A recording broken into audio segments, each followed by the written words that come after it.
warahmatullahi wabarakatuh. Selamat pagi Sobat BOM, bertemu lagi di podcast BOM.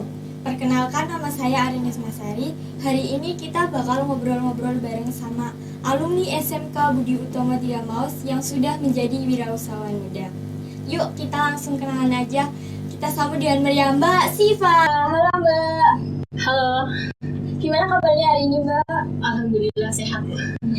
Gimana sih perasaannya bisa balik lagi ke SMK Budi Utomo 3 Maus?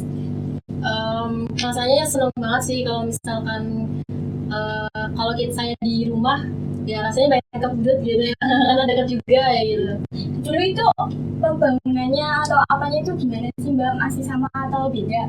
Kalau buat sekarang menurut saya itu perubahannya lumayan banyak yang lebih bagus kayak gitu. Contohnya dulu itu belum ada gedung di belakang ya, sekarang udah ada gedung di belakang gitu, udah tambah banyak kelasnya. Terus kantinnya juga udah luas gitu. Aulanya gimana Mbak? Aulanya luar biasa, udah ketutup. Dulu emang belum ketutup Mbak? Belum masih buat main bola juga masih bisa. Kesan-kesannya apa sih Mbak sekolah di SMK Budi Utomo 3 Maus? Kalau kesannya itu lebih ke apa ya? Lebih ke gurunya mungkin, karena guru di SMK Budi Utomo itu asik-asik. Walaupun sekarang gurunya baru-baru juga asik-asik gitu. Asik semuanya, terus gurunya itu mau apa ya? Mau motivasi, walaupun saya masih udah alumni, udah lulus, sekarang juga masih kontekan sama beberapa guru di SMK Budi Utomo. Terus untuk apa ya? Pesannya itu sekarang Budi Utomo itu lebih jaya menurut saya. Dari mulai bangunan dan semua sistemnya juga udah lumayan bagus gitu. Ada guru favorit nggak sih Mbak dulu? Ada pastinya. Pelajaran favorit? Pelajaran ada juga. Kalau guru favorit ya guru produktif, karena saya suka banget namanya bisnis ya, pemasaran. Terus guru favoritnya juga guru pemasaran. Karena emang paling dekatnya sama itu ya kan, jurusan. Iya betul. Waktu itu ada nggak sih kegiatan lain di luar pelajaran gitu yang Mbak ikuti? Kalau kegiatan lain di luar pelajaran ya paling ikut ekskul sama organisasi. Ekskulnya apa aja dulu Mbak? Kalau ekstrakurikulernya waktu itu saya itu masih dulu itu ada IT. Jadi sama guru lab Pak Iben waktu itu ada belajar tentang IT gitu, tapi cuma sebentar. Terus kalau misalkan organisasi itu ikut yang namanya OSIS sama pramuka. Itu di OSIS ada kegiatan apa aja sih Mbak? Kalau di OSIS itu banyak kegiatannya, karena kan angkatan saya pengen beda dari yang lain ya gitu. Pertama kalinya ada Disnatalis SMK Budi Utomo 3 Maus, mengundang kampus-kampus dari sekitar Cilacap.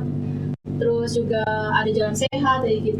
Meriah ya dulu. Lumayan meriah, waktu itu kan belum pandemi. Iya. Itu kegiatan paling besar di OSIS sih. Kalau di pramuka? Kalau misalkan di pramuka, kita juga pengen bawa perubahan. Saya juga nggak cuma di pramukanya itu nggak cuma jadi dewan hambalan, saya juga keluar jadi dewan kerja ranting gitu.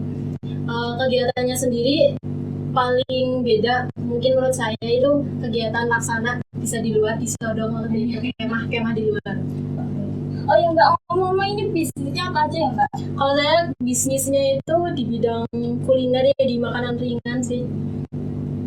Dulu katanya itu jualan makaroni ya Mbak, itu kok bisa gitu pilihannya makaroni gitu, kenapa nggak snack jajanan yang lain? Snack jajanan yang lain, waktu itu sebenarnya saya jualannya itu banyak, dari kelas 10 sampai kelas 12 itu saya masih dagang ya, jualan apa aja yang dijual jadi uang itu saya jual kayak gitu. Terus akhirnya makaroni, karena saya modal awal itu dikasih orang tua saya juga wirausaha kan, tapi saya pengen nggak cuma nerusin usaha orang tua saya juga pengen bikin usaha sendiri ya gitu. Dimodalin yang ini, kerupuk seblak. Dimodalin satu bal itu kan 5 kilo mentah, terus diolah, terus saya open PO cuma di WA kayak gitu. Nah terus saya titip ke warung-warung, ke sekolah-sekolah, ya alhamdulillah sekarang dari yang cuma 1, 2, 3, 4, 5 pieces sekarang alhamdulillah bisa sampai ribuan ya gitu. Oh iya, Mbak kan sekarang udah jadi wirausahawan muda nih. Ada nggak sih tips jadi wirausahawan muda di waktu muda? Kalau misalkan tips sih, mungkin semua juga mengalami yang namanya orang udah berusaha, pasti punya mimpi ya. Pertama mimpi. Kalau misalkan kita nggak apa-apa mimpinya setinggi langit, ada orang yang bilang mimpinya jujur-jujur. Iya kadang-kadang ibaratnya gitu kan. Jadi nggak apa-apa kita mimpi tinggi-tinggi, yang penting nanti jatuhnya itu nggak langsung ke tanah tapi ke awan-awan. Ibaratnya kita udah harus mengapresiasi usaha kita gitu. Jadi saya pengen jadi seorang pengusaha, mungkin sekarang masih jadi wirausaha, pengen jadi seorang pengusaha. Nah, terus yang kedua itu, yang satu kita punya mimpi, terus yang kedua itu kita punya rencana. Ya harus direncanakan. Iya, kalau misalkan kita punya list banyak, saya pengen punya ini, pengen jadi ini, tapi cuma di list aja, nggak direncanakan kayak gitu kan, sama aja zong ya, nggak bisa mencapai mimpi itu. Terus yang ketiga itu, setelah rencana kita harus melakukannya. Kalau kita cuma rencana aja nggak dilakukan, kan sama aja ya. Terus yang keempat itu konsistensi. Kalau misalkan saya nggak konsisten, mungkin waktu pandemi itu saya turun lagi anjlok-anjloknya omset, saya udah berhenti kayak gitu, mending lanjut kuliah aja, fokus kuliah, nanti kerja kayak gitu kan, pikirannya mungkin kayak gitu. Tapi saya nggak, saya pengen tetap usaha, walaupun jatuh saya bangkit lagi kayak gitu, sampai sekarang alhamdulillah gitu.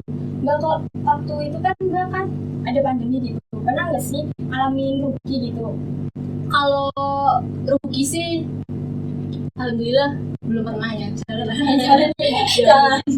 Kalau misalkan omsetnya turun itu pernah. Jadi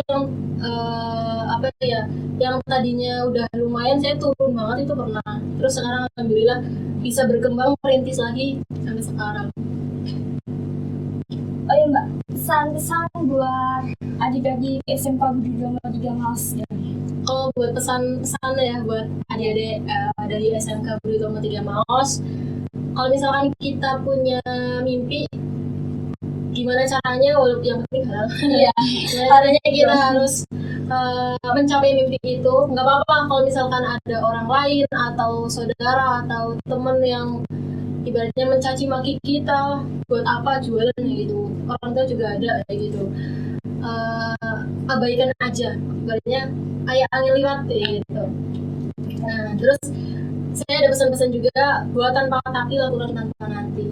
Jadi kalau misalkan kita, saya pengen jualan tapi sayangnya banyak, tapi banyak tapinya yang nggak berjalan-jalan kan. Terus lakukan tanpa nanti. Kalau misalkan kita nanti lah nunggu lulus SMK saya pengen usaha, nanti ketinggalan sama yang lain gitu. Ibaratnya dulu yang saya dari awal merintis usaha dari SMK sampai sekarang alhamdulillah bisa buka lowongan kerja.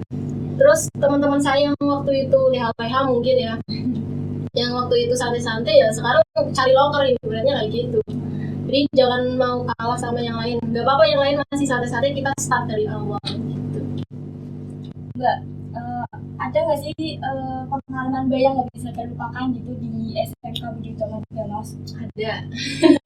Apa aja Mbak? Ada. Mungkin kalau yang nggak terlupakan itu, saya kan memang ikut organisasi lumayan aktif ya mungkin kegiatan-kegiatan di organisasi itu sama di SMK Budi Utomo 3, nggak tahu di sekolah lain ya. Kalau di SMK Budi Utomo 3 Maus itu, karena saya di pemasaran ya, itu gurunya semuanya itu mendukung dalam hal kalau misalkan saya jualannya nggak habis hari ini, itu pasarinnya itu maksudnya kayak misalkan guru pemasaran wali kelas saya itu masarin ke guru-guru lain, atau saya jualan sama teman-teman saya walaupun teman-teman saya nggak dikasih fee ya, itu mau ikut jualan keliling ke kelas cowok-cowok di depan itu mau. Walaupun bukan jualannya dia ya, teman saya ada yang jualan bakpao ya, saya bantu jualan bakpao keliling kayak gitu. Mbak, ngomong-ngomong nih, ada nggak sih Instagramnya? Siapa tahu ada sobat-sobat podcast mau beli gitu. Ada. Instagramnya itu @cipafoods_. Kalau misalkan mau join jadi relasi usahanya Cipafood juga bisa. Jadi nanti mungkin mau jualan yang banyak, bikin packaging sendiri juga bisa. Bisa nggak? Bisa. Ada lagi yang mau disampaikan, Mbak? Apa ya? Mungkin itu sih. Terima kasih Mbak udah mau sharing-sharing, ngobrol-ngobrol bareng. Semoga usahanya semakin sukses, lancar, dan selalu diberikan kesehatan. Amin. Oke, itu tadi obrolan kita bersama Mbak Siva, pengusahawan muda. Cukup sekian dari saya dan Mbak Siva. Kami pamit undur diri. Assalamualaikum warahmatullahi wabarakatuh. Bye-bye.